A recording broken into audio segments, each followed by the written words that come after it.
зарим үед өөрийнхөө хүслийг ч мартсан хүний хүслээр яваад байгаа юм шиг мэдрэмжүүд бид нийгмийн шаардлагаар ер нь хүсэл гараад байна уу? Миний дотоод хүсэл үү гэдэг бас хоёр сонголт байгаа юм болоо да. Тэ үнэхээр би энийг хүсэж байгаа мó? Нэг бол хин нэгэнд таалагдах хүсэж байгаа мó? За сайн байцгаана уу? Бүгдээ өдрийн мэнд хүргэе. За хоёрын дараагийн подкаст бэлгээд бэлэн боллоо. Хоёрын өнөөдрээс идэв болол хүсэл мөрөдөл зорилго. Тэгэхээр ерөнхийдөө өнөөдрийнхөө подкаст эхэлж байна. Та байна? Ирмэн. За хоёрдоо үргэлж хамт байдаг баярлаа. Энэ бол маш том сэдв. Тэгэхээр хоёр өөр онцгой шатаа ятгаар энэ сэдвээ одоо хийгээд боллоо. За тэгэхээр чи яг одоо өөрөөр амьдарч байна уу? Нэг бол амьдралын эргүүлэлт орцсон явж байна уу гэдэг өнгийн ихний асуултаар хийгээд боллоо. Ярилцмаар байна. Юу гэж бодож байна? Одоо бол тодорхой хэмжээний өөрийнхөө хүснээр явж байна. Ер нь бол зориод мөрөөдөөд түүндээ хүрэхийг ирмэлзээд ямарч байсан алхаж гинэ гэж бодож байна. Эргүүлэгт орсон үеуд бас байгаа яг өөрийнхөө хүснээр биш одоо нийгэм эсвэл ойр дотны маань хүмүүсийн хүслээр явж байсан үеуд ч бас байгаа. Тийм болохоор ер нь тэгэл хүн эргүүлэгтээ сайн эргэжиж л ер нь гарч ирэхгүй бол болохгүй юм байна да гэдэг нэг бодол бас болд юм шүү дээ тий. Таны хувьд ямар вэ? Ер нь бол яг үнэхээр яг өөрийнхөө хүснээр амьдарч ирсэн нөө гэж ямар хүүхэд наснаас өнөөдөр хүртэл бодоход тий. Яг уу ингээд өөрөөрөө явж исэн үеч бас байгаа. Зарим үед сайн охин сайн ээж гэж дөрвөөрөө ороод яг ингээд нэг амьдралын эргүүлэнд ялцж байхгүй ороод нийгмийн шаардлагаар байртай машинтай болов гэдэг бас нэг нийгмийн шаардлагын хүсэлд амьдарч исэн үе бас байгаа байна. Одоогийн байдлаар бол бас гэж нэг жижигхэн тий өөрийнхөө хүсэл мөрөөдлийг олоод жигүүрэж дэлгээд нисэж байгаа болов гэдэг бодлоос төрлөөлтөө. За тийм л хоёулагийн дараагийн асуудал бол ерөнхийдөө хүсэл гэж юу нэг юм болоо гэдгээр хоёулаас ярилцсан тий. Миний хувьд болохоор хүсэл гэдэг нь нөгөө нэг дотоод сэтгэлээс жигүүрээ ургуулж гардаг. Бүр ингээл нэг ингээл тэр хүслийг бодхоор нэг ингээл доглоод ингээл тэмүүлээл гэдэг нэг сэтгэл байдаг да. Тэр дотоод сэтгэлээс ургаж гарч ирж жигүүрээ өгдөг. Тэр зүйл бидний хүсэл юм болов гэж бодсон. За тэгээд олон талын хүслүүд байна тий. Тэгэхээр тэднийг бас нөгөө нэг тэнцвэртэй хэрэгжүүлэх нь байна штэ. Нөгөө нэг зарим хүмүүс болохоор би хүсэж ийн гэж тэгснэ нөгөө нэг бусдын хүсэж байгаа ямиг үл харгалзан ганцхан өөрийнхөө хүсэж байгаа ямиг авахын тулд бүр ингээд нэг явдаг хүмүүс байдаг да. Яг тийхэх биш бас нэг бусдын хүсэлд ор нөгөө нэг өөрийнхөө хүслийг нууж амьдрах биш. Яг тэнцвэртэй илэрхийлээд хинт ч гай болохгүй хан шиг л нөгөө нэг таны өмнөх подкастн дээр хэлдэг шиг хүслийнхаа жигүүрийг ургуулж тэмүүлэх юм уу та? Таны хувьд ер нь бол яг ингээд бас хүсэл гэдэг зүйл би ер нь хүсэхгүй бол хүсэл байхгүй бол яах юм бол гэж бас бодлоо л да тийм. Юу ч хүсэхгүй юм гэдэг чинь амьдрал нэг юм утгагүй ямар ч зориггүй ямар ч мөрөөлөхгүй болчих юм шүү дээ гэдэг бас энэ сэдвийн бодлоор ч ирлээ л тийм. Ер нь тэгээд хүсээд нийгмийн шаардлагаар ер нь хүсэл гараад байна уу? Миний дотоод хүсэл үү гэдэг бас хоёр сонголт байгаа юм болоо да тийм. Үнэхээр би энийг хүсэж байгаа мó? Нэг бол хин нэгэнд таалагдах хүсэж байгаа мó? Ийм зүйлүүд бас ялцчих байхгүй гарч ирж байна гэж харж байна. Тэгэхээр бас гэлмаш бас нийлдэг яг үнэндээ яг ингээл бид нар чинь зарим үед өөрийнхөө хүслийг ч мартсан хүний хүслээр яваад байгаа юм шиг мэдрэмжүүд биднэрт бол яг ялцж байхгүй амьдралын шаардлага гарч ирээд байдаг. Тэгэхээр энийг бас бид нар ажиглах анзаарах хэрэгтэй юм болоо да гэж сая гэх бодлоо ярьж сууж байгаа. За хүн ер нь тэгээд яг хүсэл мөрөөдлөө мартдаг юм бол бид нар хүүхэд байхаас л ер нь хүсэл мөрөөдөлтөй байсан байж байгаа тийм ээ. Ер нь яагаад мартдаг юм бол гэж бодож байна. Нийгмийн шаардлаганд нийцүүлэх гэж тодорхой хэмжээний мартдаг. Тэгээд хүүхэд яагаад хүсэж мөрөөдөж тэгэж том зураглалаар харж чаддаг вэ гэхээр хүүхдэд айдас байдаггүй. Эргэлзээ гэж байхгүй. Тэд нар өөрсдөө чадна гэдэгт итгэдэг. Тийм болохоор тэрнийхэн дагуу ер нь бол боломжийг илүү сайн харж чаддаг юм шиг надад санагдсан. За тэгээд томроод ирэх тусам нийгмийн шаардлага, нийгмийн стандарт гэж гарч ирээд тэрэн дундаас айдас бий болоод би нэрээ тэгж чадах болов. За би ч баг энэнд хүрч чадахгүй хүн байх та. За яах ингээд нөгөө ингэдэг дээ. Тэгээд ирэх тусам дандаа өөрийгөө нөгөө нэг шүүмжлээд доошлуулад за тэгэл за би чадахгүй юм байна уу гэд нөгөө өөртөө бууж өгөх ирдэг. Тэгээд ирэхэд хүн би угаасаа л ийм хүн байсан гэдэг дээрээ тавьчихдаг. Би угаасаа л ийм зориггүй хүн байсан. Би угаасаа л ийм би өөрөө нь бол айдаг хүн байсан. Би ийм л айцтай. Өгөө надад суугцсан айц. Аль эсвэл манай аав ийм айцтай болохоор би бас тийм айцтай хүн гэдэг ч юм уу те. Нөгөө нэг зөвөр өөрийнхөө бууж өгсний нэг болын зөвтгөхгүй байгаа юм уу да. За яг хуу мэдээж хүн шантраад бууж өгөх уууд байна те. Гэхдээ таны сэтгэл таны хүслийг хизээж мартахгүй. Яагаад тэгэхээр та тэр зүйлийг харах болгонтой оглоно, тэмүүлнэ, тэрийг хүснэ. Ер нь бол дотоод сэтгэл чинь бууж өгөх байхад та яг бууж өгөх хэрэг байна уу гэдэг бас байгаа байхгүй. Айгуу гоё. Сая ингээд нөгөө яагаад юм мартах юм бол сая гэлмагш гарч авчихсан юм байна. Хүүхдүүд яг цэвэр оршгүй те бүх зүйлийг ингээд чөлөөтэй мөрөөдөж идэг. Бүх зүйл биднэрт яагаад сонирхсан байгаад байдаг те.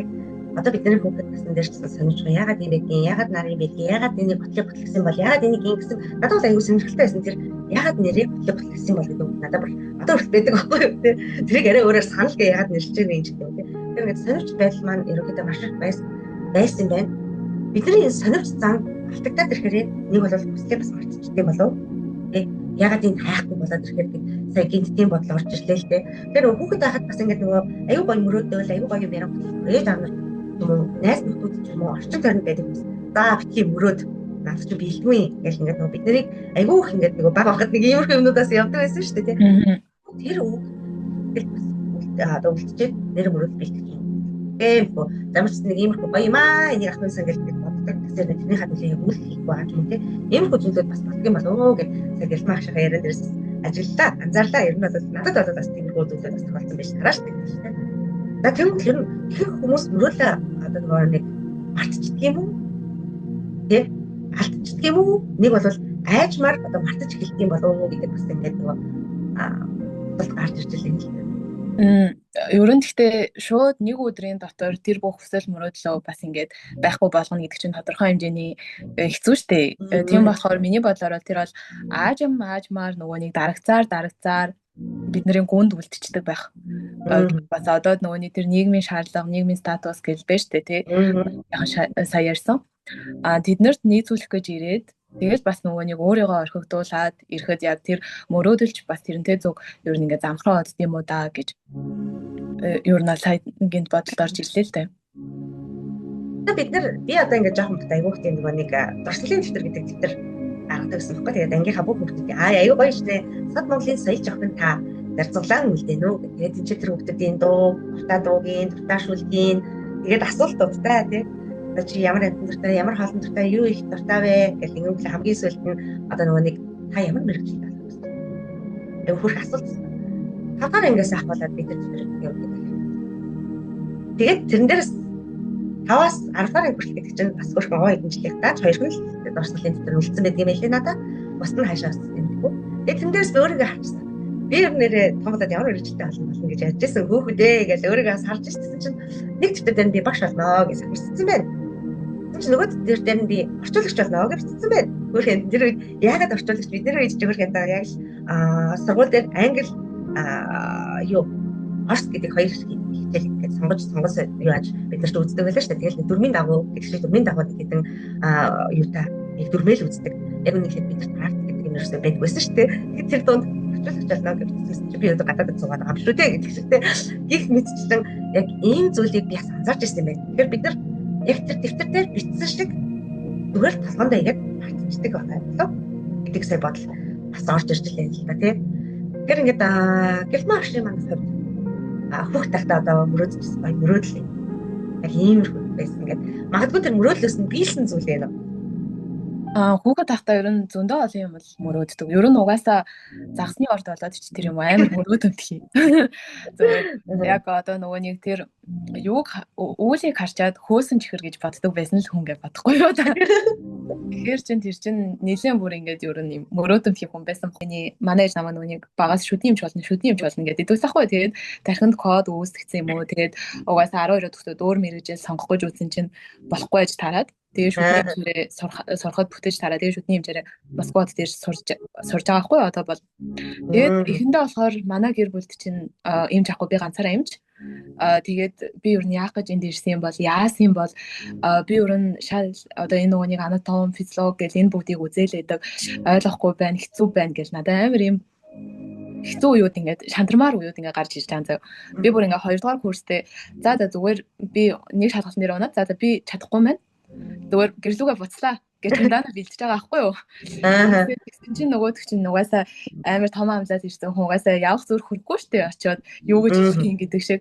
Тэгэл буцаад чемоданаасаа ачаануудаа задлаад буцаад шкаф руугаа үрж хийж эхэлж байгаа байхгүй юу? Тэгээд ирэхэд болохоор би нөгөө нэг жил яг унжижсэн. Нэг жил унжиж байхдаа болохоор сууж сурахаа жоохон өөрийнхөө далыг мартсан байсан. Жоохон сууж чадахгүй нэг ингээ хичээл хийжсэн нь босож гүйгээл, нэг хичээл хийжсэн нь босож гүйгээл байхгүй юу? Тэгээ би жоохон суудаг л хүүхэд байсан да. Ягаад одоо ингээ сууж чадхаа болчих вэ? Эргээд өөрийгөө суулгаж эхэллээ. Хичээлээ хийж эхэллээ. Аль болох нөгөө нэг өөртөө одоо ойлгомжтойгоор тэг хөгжилтэйгээр хичээлээ сурах гэж бодож эхэллээ. Тэгээд тэр анатоми ясмасан дээр чи үлгэр мүлгэр зохиож мохоогоод өөрөө төсөөлж мөсөөлөл зураг зурж мураад тэр чинь бас нөгөө нэг зургийн авьяастай ч хүн биш л дээ. Гэтэ тэр чинь өөрийнхөө хэмжээнд өөртөө ойлгохоор ингээд зурчиж байгаа байхгүй юу? Тэгээд ирээл ямар ч байсан одоо нөгөө нэг багш юм тайлбарлаж байхад би хамгийн хэцүү хичээлүүдийг нь амар хурдан ойлгочдөг байсан. Энэ цусны эргэлт ингэж яваад инким мэн гэдэг тэрийгээ нөгөө нэг дотроо төсөөлөд ингээд ойлгочдөг байсан байхгүй юу? Тэгэхээр тэгснэ амар амархан хичээлүүд дээр ингээд хурдан бүдэрчдэг заяо. Тэгээд дараа нөгөө нэг амархан хичээлүүдээр яг ингээд амьдрал дээр хэрэгжүүлээд ихсэн чинь тэр нь надад илүү ингээ хурдан авааштай болоод ирсэн байхгүй юу. Тэгээд бас тэгээ авч яхад нэг шүдний эмчийн туслагчаар ажиллаж авч яхад надад нэг эмч тэгж хэлж байсан юм аа. Чи шүдний эмч болж чадахгүй. Чи хүн шүдний эмч болж чадахгүй. Чи баг эртгэн дээрээ одоо сурхаа болоод баг очиж хүүхэд мөхтэй гарга нөхөр мөхөрцөө гэж хэлжсэн байхгүй юу. Тэгээ би тэр үгээ сонсчоод нэрэж би чадахгүй юм болов. Та гаргасныхаа төлөө би тэнд баг зүгээр ингээ буцах гээд штэ. Тэгээд ирэхэд болохоор за үгүй би энд зоригтой ирсэн би сайн шүдний эмч болно гэж өөртөө хэлсэн. Тийм болохоор би энэ бүгдийг давж гараад өөртөө амласан амлалтандаа хүрэх хэрэгтэй гэж тэгж байгаа хгүй юу. Тэгээд яагаад ч юм би шүдний эмчийн мэргэжлийг амар хүссэн бэ? Яагаад одоо энэ яг ингээд би ингээ өөрөө тэмүүлж ингэж ер нь бол одоо энэнд ингээд ирсэн бэ гэсэн чинь би ингээд нүуний шүдний эмчийн төсөлчээр гарахтаа шүдийг хараад догтлол баярлалаа л байсан. Гайхаад би яагаад энэ хүний шүдийг хараад ингээд баярлаад ингээд байгаа гэж бүр ингээд дотроо бодоод би гэхдээ тэр тоглолт баярлаа одоо яаж одоо хүмүүс тэнэг юм бол гэж бодох байхдаа шууд хараа баярлаж гэж жоохон юмтай юу л гэж хэлэх байхаас та тэгээд тэр бүр ингээд амар доглоо баярлаа. Тэгээд би нөгөө нэг шүүд эмчлэх зэвсэг нэг өөртөө худалдаж авч яасан хгүй. Тэр үед би зүгээр л яг нөгөө нэг өөрийгөө ингээд бүр ингээд дивж байгаа юм шиг бүр ингээд амар баярлаад би ингээд өөрийнхөө мэрэгжлийн юм худалдаж авч ин гэхээр бүр ингээд баярлаад нөгөөдхөө нэг өнөрлөж үзээд нэг харж үзээд барыг нөгөөдхөө ингэж хажуудаад ирдэж унтах нь холгоо заяа. Тэгээд манайд тэрийг харчаад хөөх таны мэрэгжил яалтчгүй муу юм байна уу? Би бол ингэж доглож баярлдаггүй штэ яалтчгүй таны мэрэгжил юм байна. Яаж ингэж харин мэрэгжлээ сонгохгүй гэж надаас асууж байсан хгүй. Тэгээд бодоход болохоор одоо ээж яагаад ч гинт чамаагийн шүдний эмч болгоно гэж хэлжсэн юм бас мэдэхгүй. Тэгтээ би бол яг болох ёстой зүйл одоо яаж ч эргэлцэн ингээд нөгөө болох зэгтээ ирчихсэн байна гэж би бодсон аахгүй юу. Тэгээд одоо бол ээжтэй маш их баярлалаа. Яг ингээд шүдний эмч гэж хэлсэн дэн тэгээд одоо энүүгээрээ сураад одоо ингээд төгсгөөд ажил дээр гарах чагаа даачаас. Ер нь тэгээд нөгөө нэг ярьдэн штэ монголчууд мэрэгжил нөхөр хоёроо зөв сонгочих юм бол амьдрал тэгээ гайгүй дээ гэх. Ер нь ингээд бас яг гэлмагийнхаа мөрөдлийг яг ингээд сонсчихсон. Би ч өнө хүүхд тахтаа ер нь жоохон өөртөө ихтэй хөтөсөн болоод ч тэр юм уу ер нь надад хэцүү үе гарч ирсэн гэдсэн шүү дээ. Яг тэр хэцүү үе гарч ирэх үед болохоор ялч яахгүй надад юг нууц secret тэрийг би үзчихсэн. Яг үед би ч ингээд унтаал юу ч гарсаа тэр киногаар үзчихсэн. Тэгээд дараад нь гээд нөгөөдөл чинь яасан маргааш нь чөлөө нэр өчтөрийн кино тэр юу гарсан бол тэгэл үзсэн чинь тэрний талын байлуулж байгаа байхгүй. Тэгээд бордгоо нэрээ өчтөрийн дайжгүй шүү. Нэрээ дахиад нэг сонсоод үзье. Дахиад сонсож үзээд би шууд би нэг амьдралтаа хэрэгжүүлнэ. Би чадах юм байна. Тэгэд ер нь бол хүсэл мөрөөдөл зорилгоо бичиж эхэлсэн. Зорилгоч мөрөөдлөө бичиж эхэлсэн байдаг. Тэгээд тэр үеэс хойш миний мөрөөдлийн төлбөр маш олон байгаа. Жил болгоныг тэр өөртөө худалдаж авдаг. Яг тэрэн дээр мөрөөдлөө бичсэн. Жилийн дараач биш юм аа гэдэг яг тэрийг би орчин ертөнцийн зэлгээгээд мартсан юм шиг ингээд дэвтрээ хагаад тавьчихдаг гэсэн байгаа байхгүй юу. Тэгээд хэдэн жилийн дараа үзэхэд мөрөөдлөд юм аа ерөнхийдөө 90% ингээд дандаа бэлдсэн байд. Зарим мөрөөдлүүд маань жилийн дотор бэлдсэн байдаг. Тиймэрхүү зүйлүүд ерөнхийдөө олж харж ирсэн. Тэгэхээр бид нар ер нь бол бас ингээд хүүхэд байхасаа ч тэр ер нь мөрөөдөл гэж ярьдаг те бид нар ер нь бол их эмэгтэй огтуд гэж бодож байна. багшлалтай мөрөд байсан гэж боддог. Яг тэгэхээр багшийн мэрэгжил багшигаа хараад амар гоё дуртай. Хүүхдүүдийн дэвтрийг цацгааг дуртай. Манай багш надад хүүхдүүдийн дэвтрийг цацуулахад нэх гоё нэг тэмдэгтэй очиж байгаа л ингээд датагийн засаал тэрэн дээр нөгөөд бичиж өгөөл. Ер нь бол тэгээд аягүй санаа. Татгаар ингээс ангийн дарга хийсэн болохоор ингээд нөгөө журнал дээр ингээд багш ингээд ангийнхаа хүүхдүүдийн нэрийг бичээрэй гэж багшийн хүмүүс гэдэг. Бүр ингээд цанаасаа л ингээд тэр нэр бичгтэй тэр юмнууд дээр маш их зүйлүүд хийгээд явжсэн зүйлүүд маань ер нь ингээд анзаараад ажиглаад том зургаар харахад тэгээд би бол ер нь бол маш их мөрөөдлөг бичдэг гэсэн. Би мөрөөдлөг бичээд орчин ертөнцийн илгээсэн байхад ер нь бол бас яг ажиглаад байхад миний хөл өөрөө тэр газарлаг үүдг юм байна. Яг тэр би тэрийг ингээд өөрөө хүсээд ингээд бичсэн учраас илгээч чинь таны одоо тархины цар хүрээнд юу байдаг тэр зүйл тэр чинь хөлчин гүгээд очтгоо. Сэтгэлдээ юу багтаа тэр зүйл рүү гүгээд очтгоо гэдэг зүйлүүдийг бол яаж заахгүй сүлийн одоо 2010 оноос хойш маш их харж байгаа. Өөрийнхөө хэмжээнд мөрөөдөж байгаа болгоноос өөртөө хүсдэг сайхан болгоно хүсдэг. Часаал гэж хүсдэг болсон гэх юм уу тий. Тэр бас их гоё одоо хүсэл мөрөөдөл зорилго гэсэн чинь бас нэг гоё бичдэг мичдэг тэгээ мөрөөдлийн зэвтэр нэгтэр гэдэг бас гоё юмнууд гарч ирж шүү. Тэгээд маш сая ингээд хүслийг ярьлаа. Мөрөөдөл гэдэг зүйлийг бас ингээд ярьлаа бид сэтгэлтэй юм хараад тий. Хүслээ мөрөөдлөө илээж тийм байна. Тэгвэл нэг зорилго гэдэг юм чинь юм би. Бас гарч ирж байна. Миний хувьд бол зорилго гэдэг болохоор ер нь бол биеэрээ үйлдэж одоо тэр хүсэл мөрөөдөл зүгээр ингээд за орчлын ертөнц рүү илгээсэн шүү гэж ингээд суугаад ивэл нөгөө нэг юу эдэн штэ би бурхнаас мөнгө гойлаа надаа мөнгө өгөөч гэлээдэг. Тэгсэн чинь бурхан харж ийсэн чи ядаж гадагшаа нэг гарч чаач гэдэг штэ гадаач өг нь мөнгө тавьсан байх ингээд нөгөө нэг тэгэж хэлдэг шиг тодорхой хэмжээний өөрөө бас нөгөө үйлдэл хийж тэрийг одоо үйлдэлээрээ харуулж ийж тэр мөрөөдөлтөд арай нөгөө нэг хүрэх зам нэгээр ингэж ойрт тийм үү да. Одоо би жишээ нь сайн шүдний хэмжээ олно гэснээр би зүгээр ингээд юу ч уншихгүй, юу ч харахгүй, шинэ юм сонирхгүй, шинэ технологи лайлаа би хуучинараа л хийн гэл ингээд суугаад байвал энэ чинь бас нэг бодлын эгоор л бас нэг бодлын нөгөө нэг би чинь сайн гэхээсээ илүү зүгээр л нэг одоо комфорт зонтол байхыг хүсэж байгаа нэг хүн болоо хуурчж байгаа байхгүй юу ер нь бол тийм болохоор хүн нөгөөний үргэлж одоо ахиж дэвшиж ингээд суралцаж байдаг тэрэндээ ч ингээд нөгөө нэг гялханж байдаг болохоор ч юм уу те шатаа ингээд ахиулаад явбал илүү одоо сэтгэлд бас нөлөөтэй юм болоо тэрээга би хувьдаа зорилгоо гэж бодсон та яг үнэ те яг үнэ шиг бид нар одоо сүүлийн манифест гэдэг стажинг удаараа хүмүүстэй нэрээ ингээд суугаад шүү дээ. Тэгээ хизээч тэр нэрхийн биччихээ те. Буцаад ирэх байхаа гэж суугаад байгаа. Яг ингэхэд бид нар өөртөө үйлдэл хийж энэ зорилго буюу үйлдэл хийж. Би сая хэлсэн шүү дээ. Зарим мөрөөдөл маань нэг жил хийдэж бэлддэг байсан. Зарим нь 4-5 жилийн дараач бэлдсэн мөрөөдөл байдаг юм билээ гэдэг чинь таны мөрөөдөл гэж байна. Бид нар мөрөөдөл гэдэг ласт өнөөдөр мөрөөдөл маргааш ярьчих юм шиг маш хурдтай юм тавьчаад өстө түрүүний гэрэл багшийн марк хэлдгээр те нөгөө нэр гэрээсээ гараач гэдэг шиг юм болох гэдэг шүү дээ. Тэгэхээр ядаж нэг холын зорилго, жилийн зорилго тавьж болж 365 он байна шүү дээ.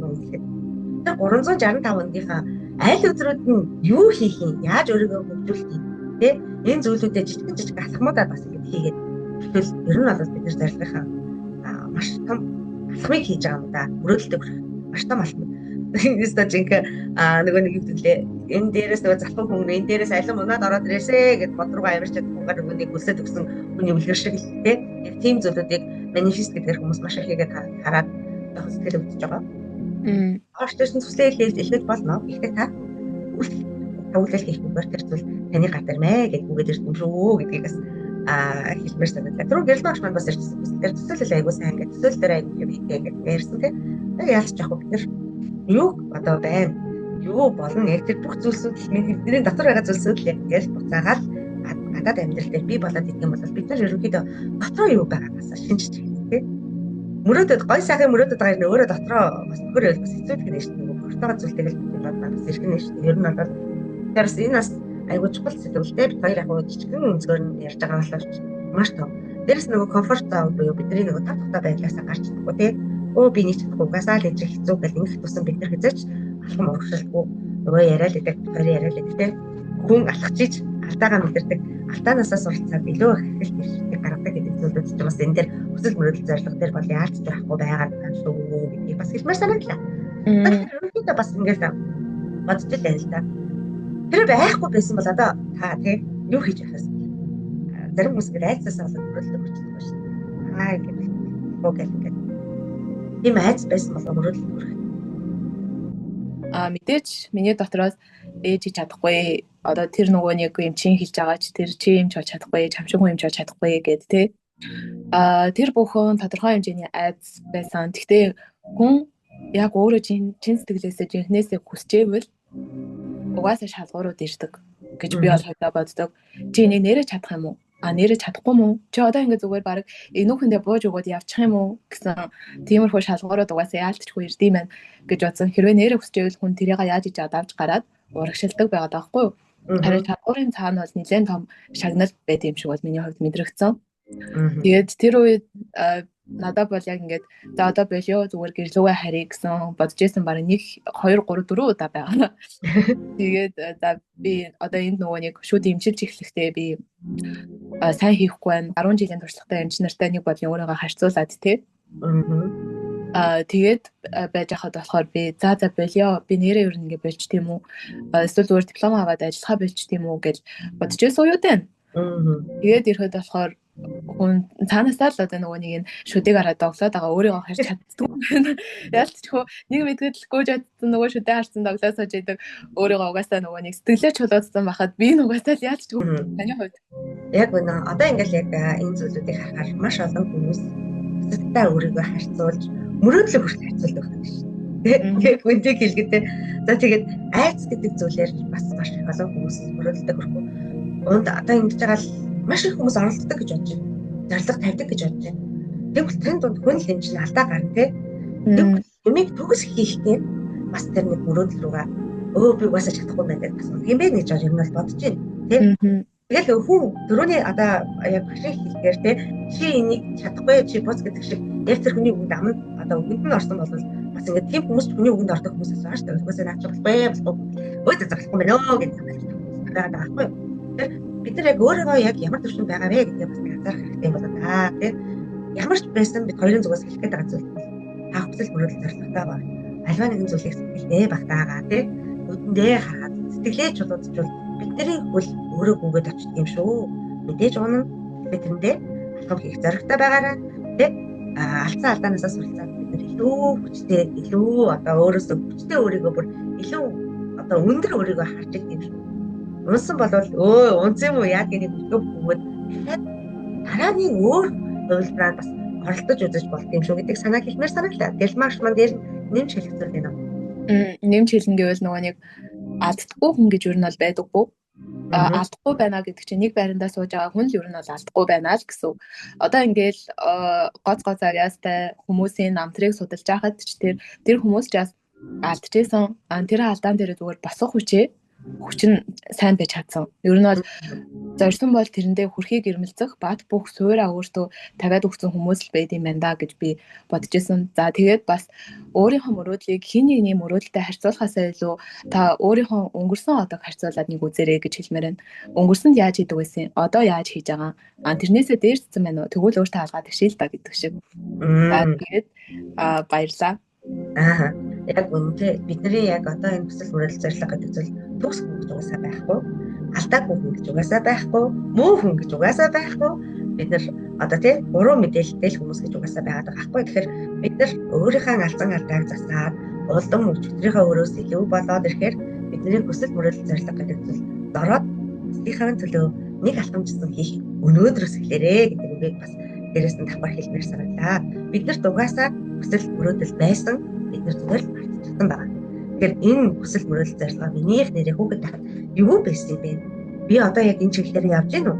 Миний хүсэл яг минийх мөн үү? Би нэг бол хин нэгний одоо чи тийм хүн болноо, чи тэгнэ гэдэг хин нэгний нийгмийн шаардлагад хангахад энэ зүйлийг хийгээд байна уу гэдэг өөрсдөөсөө бас нэг асуугаад үзээрэй гэж хэлье. За дээрэс нь бид хоёр боллоо нүүдэл тэмцэлийн багш гэдгийг та нар маань мэдж байгаа. Манай нүүдэл тэмцэл дээр энэ сэдвийг бол маш гоё тодорхой тайлбарласан байгаа. Зүгээр өнөөдрийн хувьд бол бид хоёр өөрсдийнхөө өнцгөөс хүсэл мөрөөдөл зорилго гэдэг зүйл юм байдаг шүү гэдгийг тайлбарлаж хичээлээ. Тэгээд тэрээ та хэд маань сургалтыг сонирхох гэсэн бол бид хоёртай бас холбогдороо. Тэгээд бид хоёрын ярьж байгаа зүйлийг санал нэгвэл бас хуваалцаарай. Магадгүй энэ сэдвээр яриач гэсэн хүсэл байвал бас илгээгээр хоёр дараагийн одоо та нарын маань өгж байгаа хүсэлээр бас бид дараагийнхаа подкастыг үргэлжлүүлэх бэлэн байгаа шүү гэдгээ бас хэлье гэж бодлоо. Тэгээд бүгдээрх нь талархлаа. За Гэрэлмаа агш маань сүүлийн үгээ. За таад манд бид хоёрын подкастыг цаг тухайд нь гарах үед нь шууд үзээд явмаар байвал subscribe, like, comment бичиж битгий мартаарай. Баярлалаа.